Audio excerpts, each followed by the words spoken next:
Levy व्यवस्था 19 उसकी 9 से 18 आयत, नीति वचन 18 उसकी 8 आयत, नीति वचन 11 उसकी 13 आयत, याकूब 3 उसकी 5 से 10 आयत। अगर आप जीसस क्राइस्ट की लाइफ को देखेंगे तो आप ये नोटिस करेंगे कि प्रभु यीशु मसीह जब लोगों के साथ थे तो परमेश्वर ने एक लंबा समय लोगों को टीच करने में बिताया। अगर आप पहाड़ी उपदेश परमेश्वर का देखेंगे तो बाइबल कहती परमेश्वर ने कहा था ये लोग 3 दिन से मेरे साथ हैं, और 3 दिन में परमेश्वर ने एक हीलिंग सर्विस की और 3 दिन परमेश्वर उनको वचन सिखाता गया। जिस कलीसिया में वचन की सिखावट थोड़ी है और हीलिंग ज्यादा है, वो कलीसिया कंप्लीट कभी नहीं हो सकती और उसके लोग मजबूत कभी नहीं हो सकते, और उस कलीसिया के विश्वासी कभी मैच्योर नहीं हो सकते जो वचन को कम अहमियत देते हैं। वो भी कलीसिया कंप्लीट नहीं है जो हीलिंग बिल्कुल नहीं करती, क्योंकि परमेश्वर ने कहा है जाओ प्रचार करो और उसके बाद लोगों को चंगा भी करो। इसीलिए जब आप वचन को सुनते हैं तो मोस्टली परमेश्वर आपको उत्तर जो है, आपकी प्रॉब्लम्स के उत्तर, आपके फाइनेंशियल प्रॉब्लम के उत्तर, आपके शारीरिक प्रॉब्लम के जो उत्तर हैं, वो आपको हमेशा वचन के बीच में से होकर देता है। कितनों को मेरी बात समझ आ रही? तो लेवी व्यवस्था 19 उसकी 9 से 18, नीति वचन 18 उसकी 8 आयत, नीति वचन 11 उसकी 13 आयत, याकूब 3 उसकी 5 से 10 आयत। अपने हाथों को उठा के बोलो, जो कुछ आज मैं सुनूंगा मैं उसको मानूंगा और फलों को लेके आऊंगा प्रभु यीशु मसीह के सामर्थी नाम में। अब आपको यह बात समझ होनी चाहिए कि अगर परमेश्वर ने वचनों को सिखाने में इतना समय लगाया, लोगों के साथ परमेश्वर ने सिर्फ 34 दिन बिताए और चेलों के साथ 3.5 साल बिताए। अब चेलों को परमेश्वर ने रोज रोज चंगा थोड़ी किया। अगर किसी की बीमारी थी तो पहली मुलाकात में, दूसरी मुलाकात में वो ठीक हो गई होगी, पर 3.5 साल परमेश्वर ने उनको सिखाया, उनको वचन समझाया और उनको काबिल बनाया कि अगर तुम वचन को नहीं सीखोगे और समझोगे, तुम मसीहियत में कभी भी पक्के नहीं हो और तुम्हारी कभी भी शैतान कुर्सी को हिला सकता है। लेवी व्यवस्था 19 उसकी 9 से 18, ये तब की बात है जब इस्राएली लोग मिस्र में से निकाल दिए गए थे, रास्ते में थे और परमेश्वर मूसा से बात करता था और उन्हें व्यवस्थाएं दे रहा था, हुक्म दे रहा था मानने के लिए कि मेरे लोग ये करेंगे, ये करेंगे। कोई हुक्म अब तक नहीं दिया गया था, इसलिए परमेश्वर ने व्यवस्था उनको दी, हुक्म दिए कि तुम परिवार में कैसे चलोगे, समाज में कैसे चलोगे, लोगों में कैसे चलोगे, फाइनेंस में कैसे चलोगे, चोरी हो जाए तो क्या करोगे, कोई मार दे तो क्या करोगे। तो सारे नियम कानून जो था परमेश्वर उसे बना रहा था। तो बाइबल एक चीज कहती है, बाइबल कहती है कि कुछ पाप ऐसे हैं जिनका फल मौत है, कुछ पाप ऐसे हैं जिनका फल मौत नहीं है। पाप तो पाप ही है और वो आपकी लाइफ को घटाता ही है, लेकिन वचन कहता है कुछ पाप ऐसे हैं जिनका फल मृत्यु है, कुछ पाप ऐसे भी हैं जिनका फल मौत नहीं है। वो आपको स्वर्ग जाने से नहीं रोकते, लेकिन इस धरती की जो ब्लेसिंग्स हैं, जो परफेक्शन है, जो परमेश्वर आपको लाइफ देना चाहता है, वो उससे रोकते हैं आपको। उसमें लिखा, जब तुम अपने खेत, देश के खेत काटो, तब अपने खेत के कोने कोने तक पूरा ना काटना और काटे हुए खेत की गिरी हुई बालों को ना चुनना। परमेश्वर एक आम हुक्म दे रहा है। परमेश्वर कह रहा है कि जब तुम अपने देश के खेत काटने के लिए जाना ना, फसल काटना, तो नुकरे मत काट लेना, कुछ कुछ खेत छोड़ देना। किसके लिए? आगे लिखा हुआ है, अपने दाख की बारी का दाना दाना ना तोड़ लेना, अपनी दाख की बारी के झड़े हुए अंगूरों को ना बटोरना, उन्हें दीन और परदेसी लोगों के लिए छोड़ देना, मैं तुम्हारा परमेश्वर यहोवा हूं। परमेश्वर ने हुक्म दिया कि अगर तुम्हारे दाख की बारी, अंगूरों की बेलें हैं तुम्हारी, तो सारे अंगूर जब पक जाएं तो तोड़ मत लेना, कुछ कुछ दाने छोड़ देना गरीब लोगों के लिए, परदेसियों के लिए, कि जब वो आए कटनी के दिनों में तो अब थोड़े थोड़े दाख जो लगी है उसको तोड़ें और अपने घर चले जाएं। ये एक ऐसा हुक्म था, अगर कोई ना माने तो उसे मौत की सजा नहीं थी। परमेश्वर ने कहा था जो कोई माता और पिता को श्राप दे उसे मार देना, जो कोई जादू और टोना करने वाली के पास जाए उसे मार देना, जो कि ईश्वर निंदा करे उसे मार देना, जो कोई मूर्तियों को पूजे उसे, ऐसा लिखा था पुराने नियम में। पर ये ऐसे हुक्म है जहां परमेश्वर ने ये नहीं कहा कि अगर कोई खेत पूरी तरह से ना काटे तो उसे मार देना। ये ऐसे हुक्म थे जिन्हें तोड़ना पाप तो था ही, लेकिन ऐसा पाप नहीं था कि वो पाप मृत्यु का कारण बने। तो मैं आपको आज सिखाऊंगा कि जो पाप मैंने आपको सिखा रहा हूं, जैसे पौलुस ने कहा कि अगर तुम पर स्त्री गमन हो, अगर तुम व्यभिचारी हो, मूर्ति पूजक हो, तो तुम परमेश्वर के राज्य में प्रवेश कर ही नहीं सकते। ये है पाप जो मृत्यु पैदा करते हैं। और ये हुक्म जो परमेश्वर ने दिए कि परमेश्वर ने कहा भाई सब तुम्हारे खेत हैं 10 एकड़ हैं तो उनकी नुकरे छोड़ देना, ताकि जो दीनहीन परदेसी लोग हैं वहां पे आए और नुकरे को इकट्ठा कर लें, अपने घर का राशन पानी थोड़ा सा उनका इकट्ठा हो जाए, उनका पेट पल जाए। अब देखो ये हुक्म कोई बहुत बड़े हुक्म नहीं थे, लेकिन थे। मैं आपको इसलिए ये कह रहा हूं कि ऐसे पाप जो बड़े हैं और ऐसे पाप जो छोटे हैं, ये दोनों आपकी लाइफ को इफेक्ट करते हैं और बुरी तरह से करते हैं। परमेश्वर का छोटे से छोटा हुक्म जो बाइबल में दिया गया है, चाहे वो टाइट देना हो, प्रेयर करना हो, माता पिता की आज्ञाओं को मानना हो, किसी के खिलाफ झूठी गवाही ना देना, कुछ भी हो, वो छोटे से छोटा हुक्म जो जीसस क्राइस्ट के मुंह से निकला, वो एक लंबा बड़ा असर आपकी लाइफ के अंदर पैदा कर सकता है। जब आप रूथ की स्टोरी को देखते हैं, आप गांव में बहुत सारे लोग रहते हैं, कितने लोग गांव से आते हैं, पिंडों से आते हैं, हाँ देखो आधे लोग होंगे। तो जब आप गांव में होते हैं तो आपको मालूम होता है कि आ वाला जमींदार जड़ा है ना, ये बड़ा कंजूस है। गांव वालों को पता होता है कि कुछ जमींदार ऐसे जो रोज लस्सी बांटते हैं फ्री में। मेरी बात समझ आ रही है कि नहीं? उनके घरों से लोग रोज लस्सी लेने के लिए जाते हैं फ्री में। कुछ जमींदार होते हैं जो बड़े टाइट होते हैं, जो बड़े कंजूस होते हैं। तो लोगों को मालूम होता है कि मेरे जो गांव का जमींदार है वो कैसा है, लैंडलॉर्ड कैसा है। तो जब रूथ बोअज के खेत में वो चुगने के लिए गई, दाने चुगने के लिए गई, तो वो पता करके गई थी कि कौन सा खेत है जहां मैं जाऊं तो अपनी सास का पेट मेरा पल जाए। क्योंकि मजदूर से पूछता है कि भाई साहब काम कहां अच्छा मिलेगा, ये वाला मालिक अच्छा है, मजदूरी रोकता तो नहीं है, ये वाली दुकान अच्छी है, मजदूरी रोकती तो नहीं है, ये वाली कंपनी अच्छी है ना, मजदूरी खाती तो नहीं है। तो मजदूर का भाई होता है एक तरह से। तो वो बोअज के खेत में क्यों गई? क्योंकि बोअज, बाइबल कहती है, परमेश्वर के हुक्मों को मानने वाला व्यक्ति था। उसे मालूम था कि जब वो खेत काटेगा तो खेत की नुक्करें नहीं काटेगा। तो मजदूरों को यह बात मालूम थी कि बोअज नाम का बंदा है, वो खेत छोड़ देता है, आसपास नुक्करें छोड़ देता है, बड़ा वहां पे दाना मिलेगा। और परमेश्वर ने यह भी कहा था कि जब तुम फसल इकट्ठी करते हो ना, जो गिर जाए तुम्हारे इकट्ठी करते करते जमीन पे, उसे चुगना मत, वो भी दीनहीन और परदेशियों के लिए छोड़ देना। तो सब मजदूरों को मालूम था कि इस खेत में अन्न बड़ा मिलेगा। तो रूथ इसी पुचाहट में, क्योंकि वो जानती नहीं थी उस इलाके को, तो सडनली उसको सपना तो आया नहीं होगा ना, वो इस इलाके को जानते, तो लोगों से उसने पूछा होगा। तो लोगों ने बोअज का खेत रिकमेंड किया कि वहां पे चली जा, तेरे को कुछ ना कुछ अब तेरी बूढ़ी सास के लिए तेरे लिए जरूर मिल जाएगा। अब देखो, एक हुक्म जो मृत्यु का कारण नहीं है, जो नहीं मानता है, लालच कर जाते हैं लोग, मर नहीं जाते। लेकिन अगर बोअज ने सारे खेत को काट लिया होता और उसकी आदत होती कि वो सारे खेत काट लेता है, कुछ छोड़ता नहीं है, मैं आपको दावा करता हूं रूथ जैसी एक अच्छी औरत, एक काबिल औरत, एक विश्वासी औरत उसकी लाइफ में कभी भी एंटर ना कर पाती। कितने मेरी बात को समझ रहे हैं?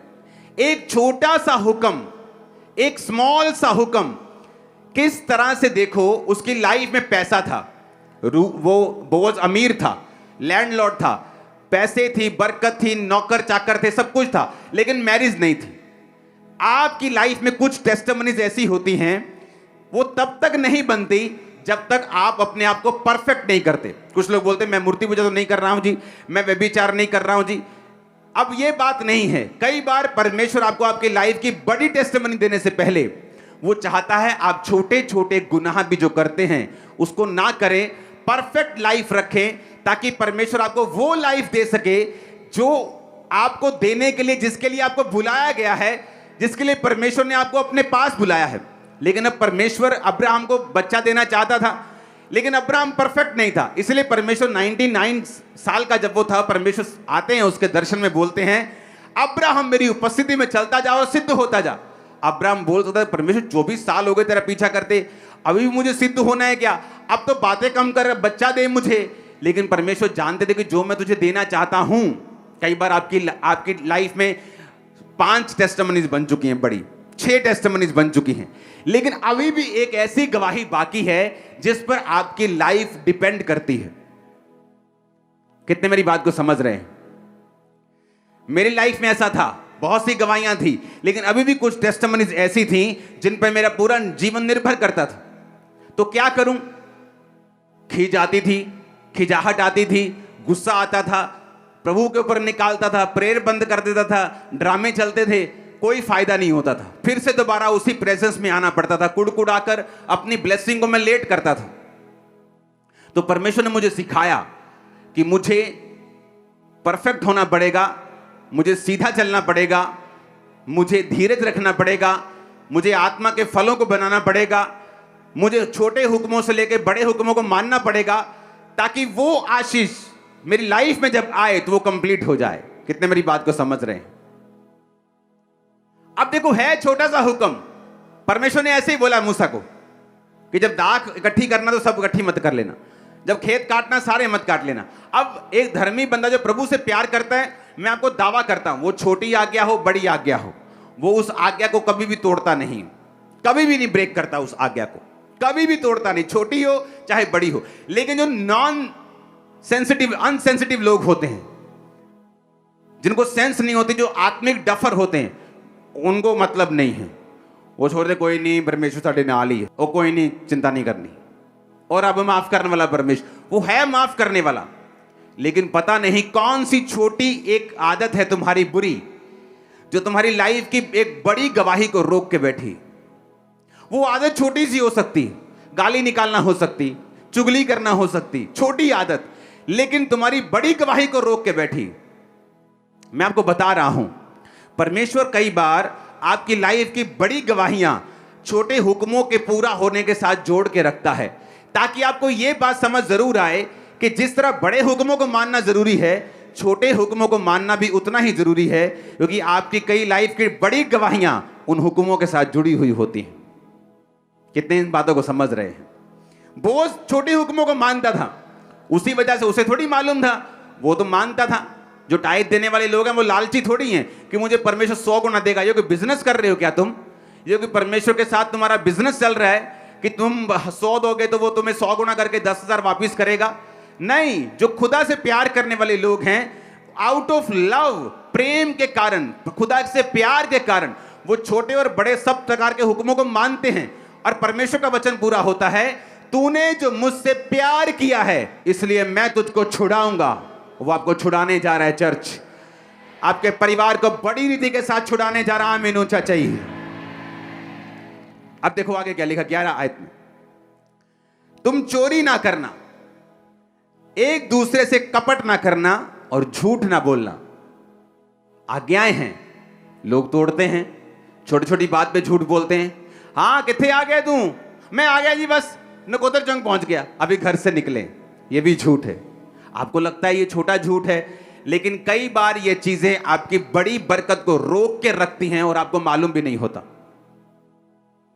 और छुट्टी कर ली तू, मैं बीमार सी जी, मैं ठीक नहीं सी। सीधा बोलो, भुआ के लड़के की शादी थी। सीधा बोलो, घूमने जाना था। सीधा करो, दिल नहीं कर रहा था जी, मैं थोड़ा सा रेस्ट कर रहा था। जब तक तुम सीधा स्पष्ट नहीं बोलोगे, परमेश्वर तुम्हें बरकत नहीं देगा। अब्राहम की लाइफ में कोई बहुत बड़ा गुनाह नहीं था जब परमेश्वर ने कहा, अब्राहम मेरी उपस्थिति में चलता जा और सिद्ध होता जा। अब्राहम कोई दूसरे परमेश्वर को मानने वाला बंदा नहीं था, कोई व्यभिचारी नहीं था, लेकिन उसकी लाइफ में छोटी छोटी कुछ चीजें होंगी जो उसकी बरकत को रोक रही होंगी। परमेश्वर ने कहा तो अब्राहम सिद्ध होता जा। अगर मैं आपको बोलूं कि भाई अपनी कमियों को छोड़ दे, तो आप नहीं बोलेंगे, अगर आप वचन को समझते हैं कि कौन सी कमी। अगर आप जीसस क्राइस्ट को 20 साल से जानते हैं, अगर मैं आपको बोलूं आपकी अपनी कमियों को छोड़ दे, आप बोलेंगे ठीक है जी, मैं पूरी कोशिश करता हूं, क्योंकि आपको मालूम है आपकी कमी कौन सी है। अगली आयत, तुम मेरे नाम की झूठी कसम खाकर परमेश्वर का नाम अपवित्र ना करना। बात बात पे कसम खाना, मैंने प्रभु दी सौं लगे, नहीं नहीं बाइबल ते हाथ रख दिया, मैं बाइबल ते हाथ रख दी। बार बार परमेश्वर की कसम खाना उसको अपवित्र करने के बराबर है। जिसको आपका यकीन नहीं है कि आपने बोला कि ओके लीव इट, कसम खाना सही नहीं। एक दूसरे पे आप सभी को जय मसीह की दोस्तों, मेरा नाम है रोहित कुमार। आप देख रहे हैं सच्ची और भक्ति चैनल में आप सभी का स्वागत करता हूं। दोस्तों, आप सभी लोगों के बीच में लेके आ चुका हूं एक बहुत बड़ी खबर। दोस्तों, आज मैं आप सभी लोगों को, आपने वीडियो के पहले देखा ही होगा जो भी हुआ होगा। और दोस्तों, परमेश्वर का वचन कहता है कि आज कैसे हमारे मसीह सताव और हमारे जीवन में अनेक प्रकार की प्रॉब्लमें क्यों आ रही। बहुत से ऐसे मसीह लोग होंगे जिनके मन में ये बातें ज़रूर आती होगी, क्योंकि मेरे प्यो, आज ये बात मैं भी कभी कभी सोचा करता हूँ कि आज हमारे मसीह विश्वासियों पर बहुत ही ज़्यादा अत्याचार हो रहे, बहुत ही ज़्यादा उन पर संकट आ रहे हैं, बहुत सारी उन पे मुसीबतें आ रही हैं। आज उनको चारों तरफ से सताव का ही सामना करना पड़ रहा है। लेकिन मेरे प्यो, प्रभु का वचन कहता है कि आप लोगों को अपने जीवन में कभी भी चिंता करने की ज़रूरत नहीं है, कभी भी आपको परेशान होने की ज़रूरत नहीं है।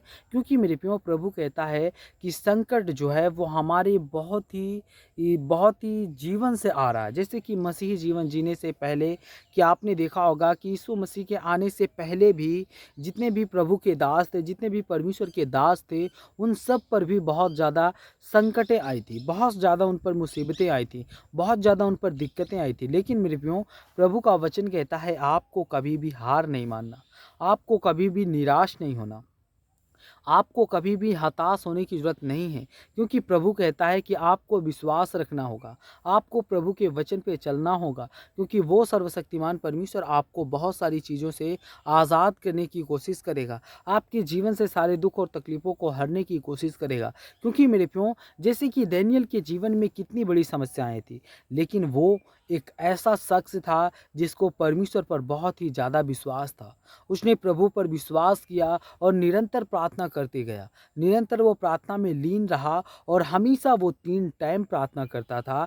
3 टाइम का मतलब होता है कि वो सुबह और शाम को और दोपहर में उसे हर हाल में प्रार्थना करना था। वो किसी भी दिक्कत में हो, किसी भी मुसीबत में हो, परमेश्वर कहता है कि तुम सोते हुए और लेटते हुए और घूमते हुए और टहलते हुए भी प्रार्थना कर सकते हो। बस आपके अंदर विश्वास होना चाहिए, आपका मन एकत्रित होना चाहिए। प्रभु कहता है आप किसी भी हालात में हो, आप प्रार्थना कर सकते हो। तो यहाँ पे वो मैं वचन पढ़ना चाहता हूँ, लिखा हुआ है, यहाँ पे पढ़ते हैं। यहाँ पे परमेश्वर का वचन कहता है प्रार्थना में कभी भी हमें परमेश्वर को धमकी ना देना चाहिए। क्योंकि बाइबल हमें इस बात को सिखाती है कि हमें परमेश्वर पर पूरा विश्वास रखना चाहिए और उसकी पूरी श्रद्धा से हमको मान्यता देनी चाहिए। क्योंकि परमेश्वर कहता है चाहे उसका उत्तर हमें तुरंत या जिस रूप में चाहे हमें ना मिले। परमेश्वर कहता है कि चाहे हमें कोई भी चीज़ में हमें उत्तर मिले या ना मिले, लेकिन यहाँ पे प्रभु कहता है, यहाँ पे पढ़ते हैं, लिखा हुआ है मैं इसके लायक हूँ, कृपया मुझे दे दो। यानी कि आज बहुत से ऐसे लोग होते हैं जो अपने जीवन में कोई भी काम को करते हैं तो वो लोग क्या करते हैं, परमेश्वर से अपनी सांसारिक चीज़ों के लिए मांगते हैं। लेकिन प्रभु प्रभु कहता है कि आप लोगों को अपने जीवन में सांसारिक चीज़ों को नहीं मांगना चाहिए। जैसे कि कुछ लोग होते हैं जिनके मन में ये बात आती है और वो लोग इस बात को कहते हैं कि मैं इस लायक हूँ, मुझे ये चीज़ दे दो। और परमेश्वर कहता है यह घमंड है या आत्मसंतुष्टि है। यानी कि इंसान के अंदर आत्मसंतुष्टि नहीं है। लेकिन मेरे प्रियो, परमेश्वर कहता है कि आपको अपने अंदर संतुष्टि लाना चाहिए। परमेश्वर कहता है कि आपको अपने अंदर विश्वास रखना चाहिए। प्रभु कहता है कि वो आपको बहुत सारी चीज़ों से आज़ाद करवाएगा। और यहाँ पे वचन कहता है, पढ़ते इफिसियों की पुस्तक अध्याय 2 से 28 और 9 में लिखा हुआ है, यहाँ पे पढ़ते हैं, तुम जिस पर घमंड करते हो वह तुम्हारे काम नहीं आएगा, बल्कि यह परमेश्वर की कृपा है। यानी कि परमेश्वर यहाँ पे कहता है तुम जिस पर घमंड करते हो वह तुम्हारे काम नहीं आएगा, बल्कि यह परमेश्वर की कृपा है जो आज आपके जीवन को, जो आज आपकी समस्या को, जो आज आपके प्रॉब्लम को दूर कर रहा है। वो आपके जीवन में परमेश्वर काम करता है। जैसे कि एक पिता होता है, एक पिता होता है, उसका जो औलाद होती है वो चाहे जितनी भी निकम्मी निकल जाए, लेकिन एक पिता का जो दर्जा होता है वो दर्जा ऐसा होता है कि वो अपने बेटे के ही तरीके उसको मानता है। और उसकी हर एक चीज़ों को और हर एक ज़रूरतमंदों को पूरा भी करता है। इसीलिए मेरे प्रियो परमेश्वर भी ऐसा करता है। वो हम चाहे जितना भी अपने जीवन में गलत कर दें, लेकिन परमेश्वर हमारे जीवन में कभी भी गलत नहीं कर सकता, क्योंकि वो पापियों पर भी मेंह बरसाता है, वो धर्मी पर भी मेंह बरसाता है, क्योंकि वो सर्वशक्तिमान परमेश्वर है। तो जितने मेरे मसीह भाई-बहन हैं, आप सभी को जय मसीह की दोस्तों। God bless you all of you. आमीन। नेक्स्ट वीडियो मिलता हूँ दोस्तों।